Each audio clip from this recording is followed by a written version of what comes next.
देखो, सड़क और बिजली में तो काम हुआ है, सरकारी भवनों के बनने में भी काम हुआ है, मगर कुछ क्षेत्र हैं जिसमें जितना होना चाहिए उसमें उतना विकास नहीं हुआ। ये तो मानेंगे आप? जी जी बिल्कुल, काम हुआ है, काम होने से किसी को इनकार नहीं, लेकिन काम होने का ये मतलब नहीं है ना। जब आप उसका ग्राफ और परसेंटेज जब निकालेंगे तब लगेगा ना कि 20 साल में ये काम बहुत कम हुआ। ये जितना काम हुआ है इतना काम 8-10 सालों के लिए काफी होता है। तो अब वक्फ बोर्ड बिल पर आप उर्दू में पीएचडी कर रहे हैं, आपका नजरिया मैं जानना चाहता हूँ। वक्फ बोर्ड बिल जहाँ तक मेरी समझ है कि ये सरासर गलत है। किसी के जाती मामले में हुकूमत को या किसी को भी दखल देने का हक नहीं है, क्योंकि वक्फ जो है ना, ये वक्फ सिर्फ माल और दौलत का नाम तो है नहीं, वक्फ इबादत है। मुसलमानों के यहाँ वक्फ शरीयत का वो हिस्सा है जिसे इबादत कहते हैं। जैसे हम नमाज पढ़ते हैं, ये इबादत है।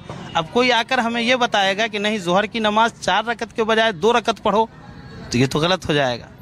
तो वही मसला वक्फ का है कि वक्फ जो है ना वो हमारे लिए इबादत है। हम वक्फ किसी इस चीज़ के लिए नहीं करते कि उसके पीछे कोई सियासी मतलब होता है, नहीं, ऐसा नहीं है। ये इबादत के लिए हम करते हैं। आपसे सवाल इसलिए पूछा कि आप पढ़े लिखे पीएचडी स्कॉलर हैं, तो आप वक्फ बोर्ड बिल के समर्थन पक्ष और विपक्ष में जो बातें कही जा रही हैं, शायद आप दोनों की बात करेंगे। आपने उसके पक्ष में जो बातें कही जा रही हैं, जो सच्चर कमेटी ने कहा था, जो बात आज भी कही जाती है कि 9,40,000 एकड़ लैंड से 200 करोड़ मतलब 500 करोड़ रुपए रेवेन्यू नहीं आ रहा है, और ये कहा जाता है कि कम से कम 12,000 करोड़ रुपए उससे आ सकते हैं, और वो सरकार ये कह रही है कि भाई 1 इंच न लेने की बजाय वो पैसा मुसलमानों की बेहतरी में खर्च किया जाएगा। नहीं, सवाल ये है कि आपके उंगली में चोट लगेगी तो आप उसका मरहम पट्टी करेंगे या हाथ को काट के फेंक देंगे? जो खराबी है उस खराबी को दूर करने पे हुकूमत बात करे। अब आप एक बात बताइए कि किसी मस्जिद के अंदर, या एक ये समझ लीजिए कि कोई मंदिर है, उसके अंदर मुझे ट्रस्टी बनाया जाए, मैं बनने के लिए तैयार हूं। बनाएंगे? नहीं बनाएंगे। आप हमारे जिंदगी का या हमारे मुकद्दर का फैसला अगर आप करेंगे तो वो फैसला यकीनी तौर पर गलत होगा।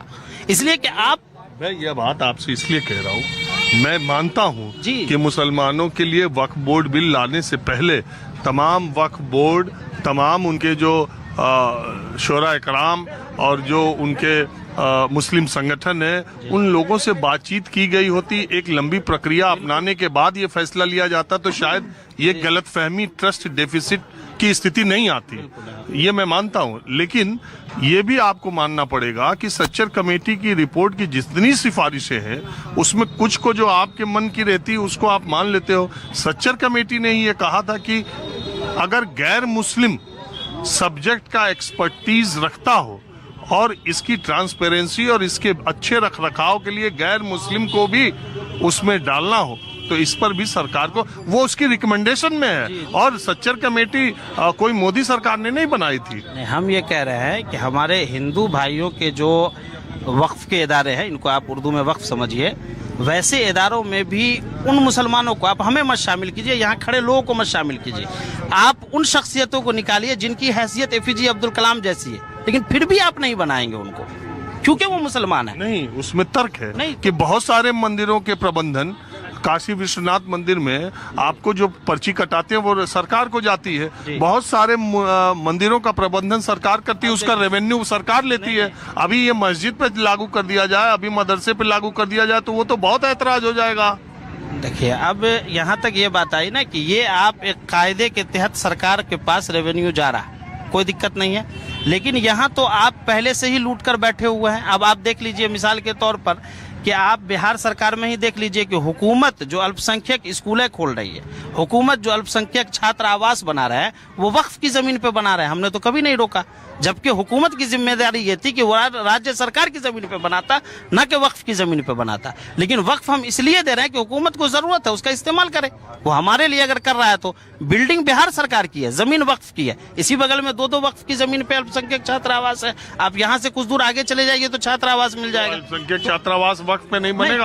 आपने तो इसलिए दिया था कि माइनॉरिटी मुसलमानों के हॉस्टल बने, हॉस्पिटल। अरे तो बड़ी भीड़ हो गई यहाँ, ये तो जैसे मैंने किसी को बुलाया नहीं, एक आदमी से बात करना शुरू किया।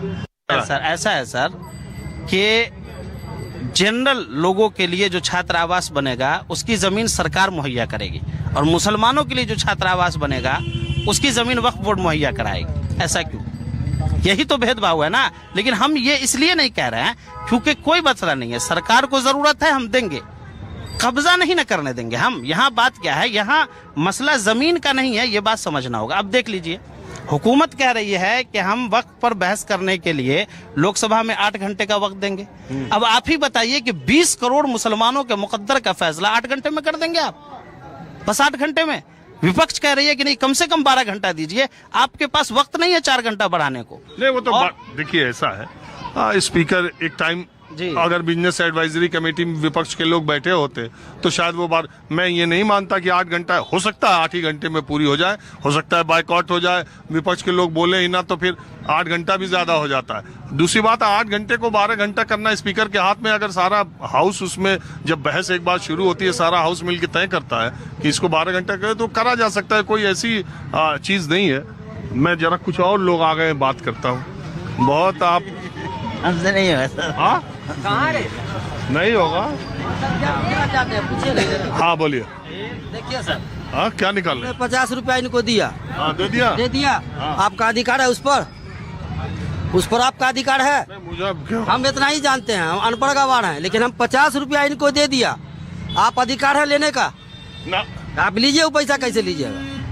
इससे आगे हम नहीं कुछ कहेंगे। अच्छा, कहीं आप वापस ले रहे? दे दिए तो दे दिए तो फिर ये मिसाल तो यही है ना, मिसाल तो दे यही दिए है। तो दे दो। दे दिए, लेकिन आप ये बताइए, आप ले सकते हैं, लीजिए।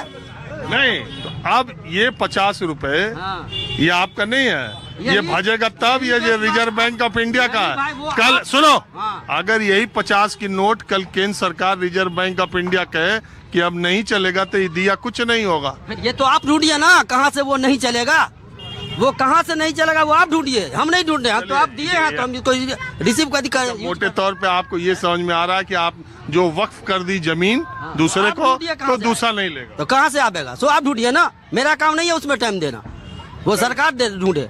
ठीक है, आप भी कुछ बताएंगे? आप क्या करते हैं मौलाना? हम तो नहीं, वो हम सरकारी आदमी है। चलिए। अच्छा एक बात है यार,